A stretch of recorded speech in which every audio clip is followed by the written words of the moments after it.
Hello everyone and welcome back to another album review, and in this video I'm going to review All Too Bad Bad to All by Brighter Death Now.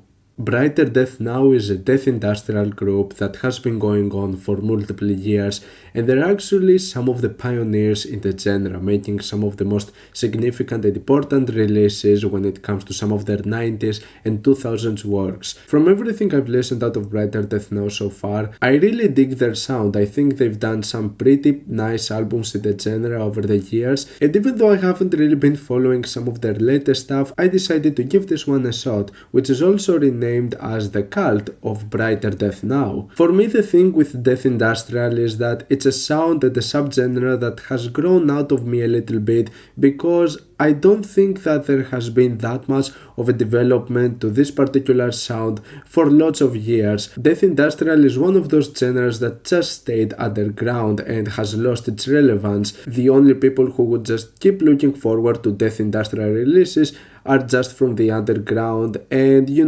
coming usually from artists that we're already familiar with. There are not really that many new artists out there that would end up making new death industrial albums, and that's mainly I think because the genre hasn't really expanded its horizons or really providing something new or different. When you get into a death industrial album, you pretty much know what to expect. It's just the same old and the same familiar sound, which after a certain point it might not sound as that much of a great process. And I think that unfortunately this new Brighter Death Now album kinda suffers from that, as it's an album that is way too familiar with its sound. At the end of the day, what we get is just more of the same. It is an album that in my opinion plays it really safe, and it just contains some pretty average for the most part death industrial material. Now, despite all of that, I still believe that this album offers some pretty interesting moments, and it still shows that Brighter Death Now have some interesting ideas to them, and they showcase why they're some of the most important in the genre. But I think that this comes towards the second half, as this is where I think that with some of the tracks towards the end of the album is where they keep some of the best material. Now, in my opinion, this album starts with a really uninteresting note with the track Mobile Incinerator. This was an extremely uninteresting track in my opinion that was just really monotone, and it didn't really help that this particular song was just an instrumental. I think that when it comes to some of the vocals that they would use, which would be heavily manipulated and highly aggressive at times, this is where I think that Brighter Death Now offers some of their best material, because the performances at some of those occasions made me really captivating. So this introduction was really disappointing, mainly because it just felt so empty. It was just this monotone noise sound, and there was like nothing else attached to it to make it even remotely somewhat engaging or something to catch your attention. It was just really flat, unimaginative, and quite boring, so I didn't really enjoy it as much.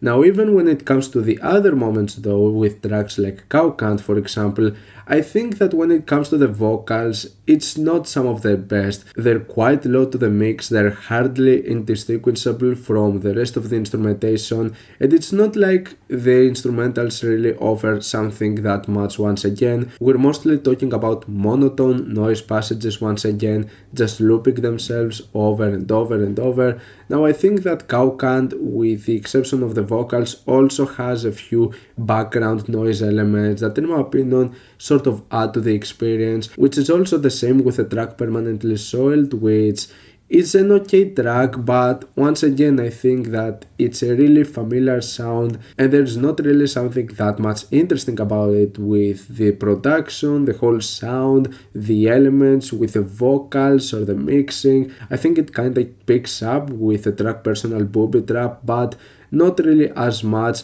For me, one of the greatest moments ends up being the track Sex Crazy Amerika. This song feels somewhat more outlandish, having a bit of a more purpose to it, as it's filled with all of those different samples, and it just gives a bit of a character to it. It doesn't make it just sound like this empty and flat song that doesn't really offer that much. I think that this one provided a few elements that, even though I don't feel like crazy about it, I just like that this song ended up feeling slightly more different compared to anything else, and just basically feeling like a more well developed and well structured death industrial song. The noise sections are not really all that bad, and I feel that the portions with the sampling and the vocals really helps for the experience to be much more gratifying. After this point though, in my opinion, the album contains one of its worst moments with the very next track, Let Everything Rot.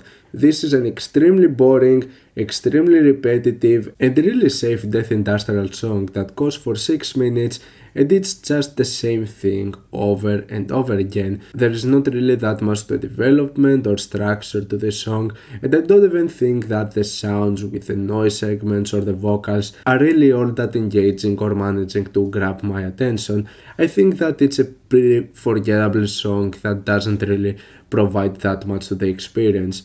For me, the album ends with, by far, undoubtedly, its greatest moment with the track Dissolved. This is the track that really hooks me when it comes to this kind of sound. I really love the atmosphere out of this one. I think it's a one track that manages to just emit all of those dark and haunting emotions that the genre is mostly known for. And apart from the other moments that just feel like background noise, this one feels like it has a bit of a more of a character to it. I love the loops and the way all of the sounds are coming together. And even if it is 11.5 minutes long, we're talking about a pretty repetitive track once again that doesn't really have that much to it in terms of change-ups. I think that what it provides in its 11.5 minutes, it's still pretty engaging, and so I like the flow of this track. I think that this one in particular just passed nicely. It is the one that clicked with me. It's the one track that really gave me vibes out of those moments where I would love the sound of death industrial and what it can provide as a genre, because this track just rules. It is really cool. But apart from that, it feels like I'm worn out of death industrial at this point. It is a genre that it hasn't appealed to me, and I found many great albums out of it, but it really feels like at this point it's pretty safe and we get albums like this. In my opinion, this is one of my least favorite albums I've heard from Brighter Death Now, from one of the groups that in my opinion has done some really interesting albums in the genre, but I wasn't really feeling that much. I think that it's just really simplistic and not necessarily in the greatest way, and yeah, in my opinion they could have done better with this one. I still like it, I still enjoy it, I think the track Dissolved is awesome, but when it comes to the Brighter Death Now catalog, it's not one of the albums that I would see myself returning to. I'm gonna give All Too Bad Bad to All a 6 out of 10.